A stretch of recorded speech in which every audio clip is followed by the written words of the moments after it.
Assalamualaikum warahmatullahi wabarakatuh. Selamat pagi dan tetap semangat. Apa kabar hari ini? Pada kesempatan kali ini, anak-anakku, kita akan belajar ilmu pengetahuan alam di tema yang ke-8, yaitu lingkungan sahabat kita. Adapun materi pembelajaran kita kali ini, yang pertama, kita akan mengetahui fungsi air, yang kedua, siklus atau daur air, dan yang ketiga adalah tentang air bersih. Fungsi air bagi kehidupan. Air merupakan sumber kehidupan. Semua makhluk hidup pasti memerlukan air. Nah, yang akan kita bahas di kesempatan kali ini adalah fungsi air bagi hewan, tumbuhan, dan juga manusia. Fungsi air bagi hewan. Yang pertama, pasti untuk minum. Yang kedua, sebagai tempat hidup, seperti ikan, kemudian kuda laut, dan sebagainya. Untuk membersihkan tubuh, bahan memproduksi susu. Artinya susu ini bahan utamanya adalah air. Jadi air ini membantu hewan tersebut untuk memproduksi air susunya.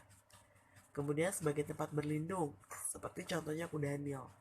Dan untuk senjata, jadi ada ikan tertentu yang menggunakan air untuk senjata. Dalam artian, dia menembakkan air dari mulutnya untuk menyerang mangsanya tersebut. Lalu kita bahas di fungsi air bagi tumbuhan. Yang pertama, sebagai tempat hidup. Karena ada beberapa tumbuhan yang memang hidupnya di air, seperti teratai dan eceng gondok. Yang kedua, sebagai bahan dasar fotosintesis. Kalian tahu bahwa tumbuhan memproduksi makanannya sendiri melalui proses fotosintesis, dan salah satu bahan utamanya adalah H2O atau air. Yang ketiga, sebagai pelarut zat hara. Zat hara ini adalah zat-zat yang diperlukan oleh tumbuhan. Dan alat transportasi zat hara artinya setelah dilarutkan, zat hara ini akan diedarkan ke seluruh tubuh.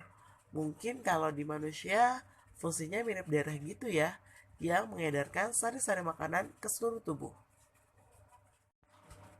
Selanjutnya, fungsi air bagi manusia. Nah, fungsi air bagi manusia ini diantaranya untuk minum, kemudian untuk keperluan rumah tangga seperti mandi, mencuci, dan juga memasak. Bisa juga digunakan sebagai sarana olahraga, rekreasi, dan transportasi. Di bidang peternakan, digunakan salah satunya untuk memberi minum hewan ternak. Di bidang pertanian, salah satunya digunakan untuk irigasi atau pengairan sawah. Dan di bidang industri biasanya digunakan sebagai bahan baku utama. Misalkan dalam industri pembuatan sirup. Nah, pasti menggunakan air sebagai bahan baku utamanya. Atau industri kecil rumahan, seperti misalkan orang tua kalian memproduksi makanan atau minuman di rumah. Nah, juga pasti menggunakan air sebagai bahan baku utamanya. Selanjutnya adalah siklus air. Apakah kamu tahu asal air yang kita pakai untuk keperluan sehari-hari? Air yang kita pakai berasal dari berbagai sumber, dari tetesan air hujan, air tanah, dan juga air sungai. Air yang ada di bumi berubah wujud secara berulang-ulang. Proses perubahan wujud air ini terjadi dalam sebuah daur yang disebut daur atau siklus air. Yuk kita lihat gambar dari daur air ini. Nah, ini adalah penjelasan secara sederhana sebelum kita masuk ke istilah ilmiahnya. Kita lihat dari air laut ini, karena terkena panas matahari membuat air laut atau danau menguap. Nah, uap air ini nanti akan terkumpul di udara dalam bentuk awan. Nah, awan yang penuh dengan uap air tertiuplah ke daratan. Nah, kemudian ketika awan ini sudah tidak dapat menampung uap air, maka uap air akan jatuh ke bumi dalam bentuk hujan. Nah, air hujan yang jatuh ke bumi akan berusaha lagi kembali ke laut, tapi sebagian juga akan terserap di tanah, akar pohon, dan dataran rendah lain di bumi. Penjelasannya sudah cukup jelas kan? Nah, sekarang kita lanjut. Ini merupakan gambar dari siklus atau daur air yang lebih lengkap. Kita lihat ya.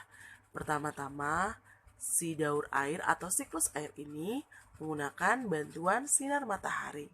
Nah, sinar matahari akan membuat air permukaan menguap. Salah satunya adalah air laut. Jadi air permukaan selain air laut, juga air sungai dan air danau termasuk di dalam air permukaan. Dan terjadilah penguapan pada air laut yang disebut dengan evaporasi. Penguapan juga terjadi pada tumbuhan, disebutnya transpirasi. Nah, uap air ini akan naik ke atmosfer.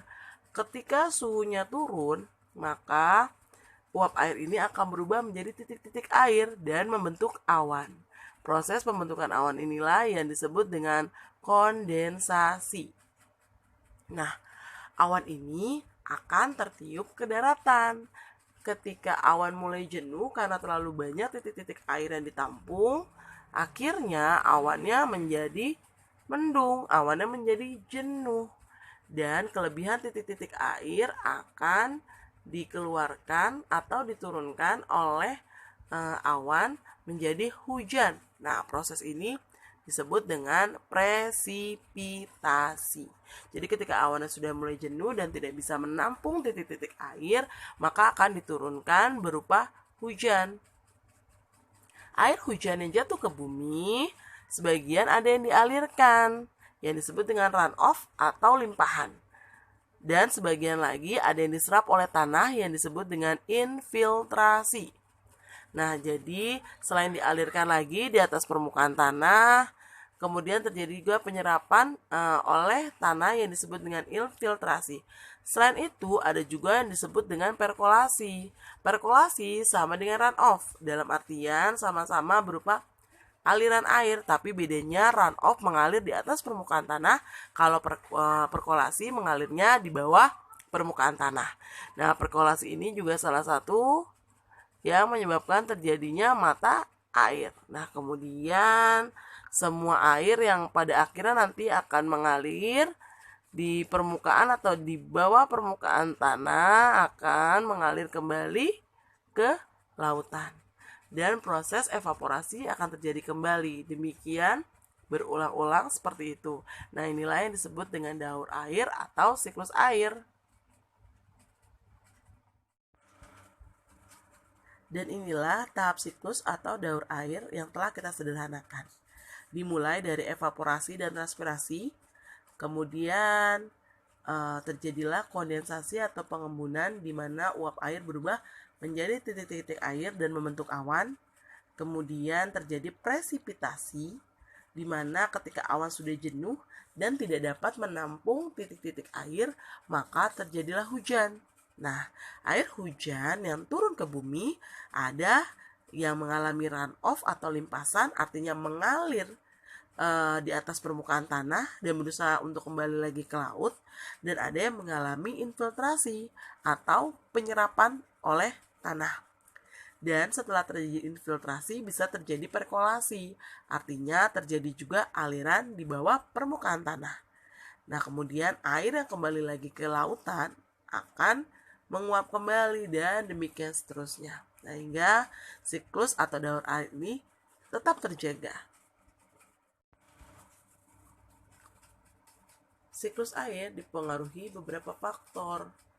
Yang pertama, penebangan hutan. Dengan banyaknya penebangan hutan menyebabkan hutan menjadi gundul, sehingga proses penyerapan air tidak dapat terjadi dan akan mengakibatkan terjadinya banjir dikarenakan tidak ada penghalang. Jadi kalau misalkan curah hujannya tinggi dan hutannya gundul, bisa menyebabkan longsor atau banjir karena airnya tidak tertahan. Dan juga ketika musim kemarau datang, karena kita tidak mempunyai cadangan air bersih yang cukup, di beberapa daerah pasti akan terjadi kekeringan. Kemudian yang kedua, pencemaran lingkungan ataupun polusi udara. Nah, dengan adanya pencemaran lingkungan ini sangat mempengaruhi proses daur air karena akan menghambat penguapan air membentuk awan sehingga hujan semakin berkurang.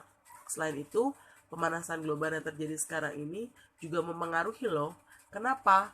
Karena bumi kita semakin panas. Ketika suhu bumi semakin meningkat, maka penguapan akan terjadi lebih sering, dan itu artinya curah hujan pun akan meningkat. Akibatnya saat ini hujan menjadi lebih sering turun jika dibandingkan tahun-tahun sebelumnya. Nah, frekuensi hujan yang terus meningkat pada akhirnya akan meningkatkan pada risiko terjadinya banjir dan longsor. Jadi teman-teman, yuk kita jaga bumi kita, kita melestarikan hutan, kemudian juga mengurangi polusi yang terjadi. Dan materi kita yang terakhir adalah tentang air bersih.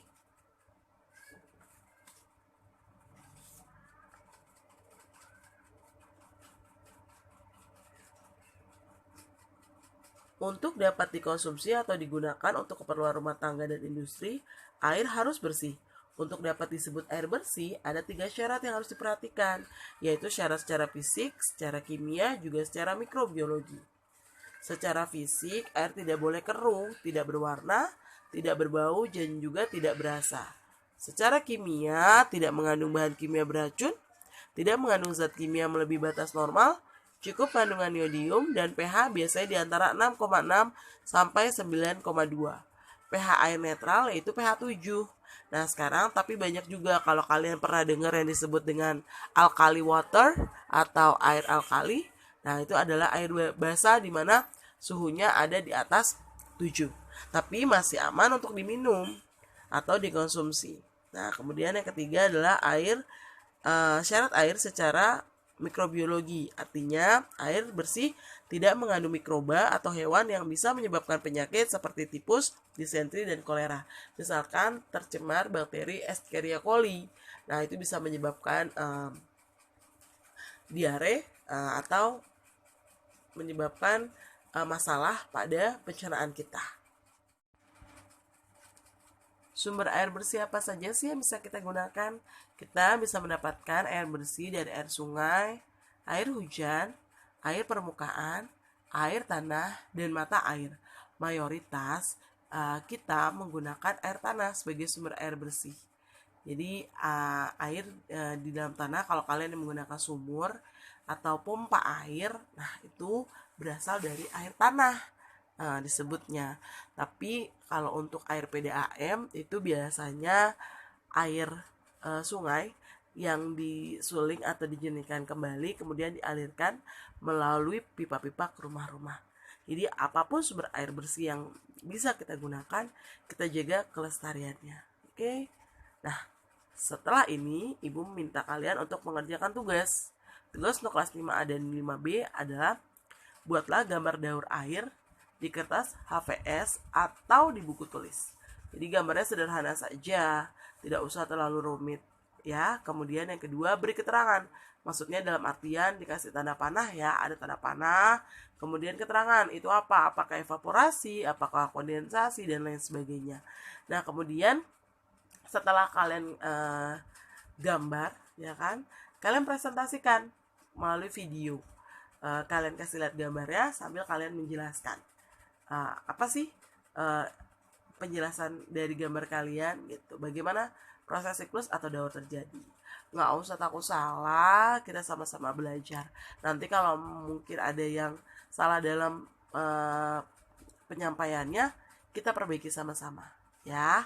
Oke teman-teman, itu saja tugas dari ibu untuk hari ini. Semoga bermanfaat apa yang ibu sampaikan dan selamat belajar teman-teman semua. Assalamualaikum warahmatullahi wabarakatuh.